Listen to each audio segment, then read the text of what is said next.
بسم الله الرحمن الرحیم. السلام علیکم ملګرو. په دې هیله چې روغ او جوړ وای.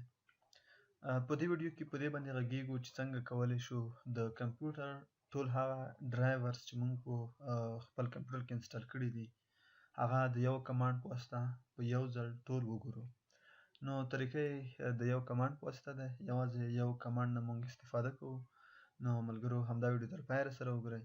خو یادونه کوم کوم چې د زما یوټیوب چینل نوي سبسکرایب کړئ مهرباني وکړئ په پښتو ژبه د نورو ښایسته او جالبو ویډیوګانو لپاره همدا چینل سبسکرایب کړئ او همدارنګه د سبسکرایب بټن ترڅنګ هغه د زنګ نشان باندې هم کلیک وکړئ او آل انتخاب کړئ ترڅو هره نوې ویډیو چې زه یوټیوب ته پورته کوم تاسو ته لومړی خبر درکړي.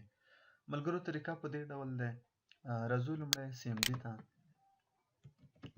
CMD بو از administrator رن کوي.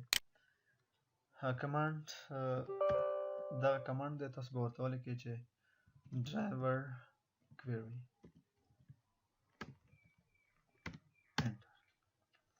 نو ملګرو تاسو دلته ګورئ دغه ټول هغه ډرایورز دي چې موږ په خپل کمپیوټر کې څنګه کړي دي انسټال کړي دي. نو د یو کمانډ په واسطه موږ وکولی شول چې د کمپیوټر ټول هغه ډرایورز چې موږ په خپل کمپیوټر کې انسټال کړي دي هغه وګورو. ملګرو کوم چېرته ویډیو خوښه شوه بیا هم یادونه کوم چې د ویډیو لیدلو ترڅنګ زما همدا چینل سبسکرایب کړئ او زنګ نشان باندې هم کلیک وکړئ او ویډیو نور ملګرو سره هم شریک کړئ.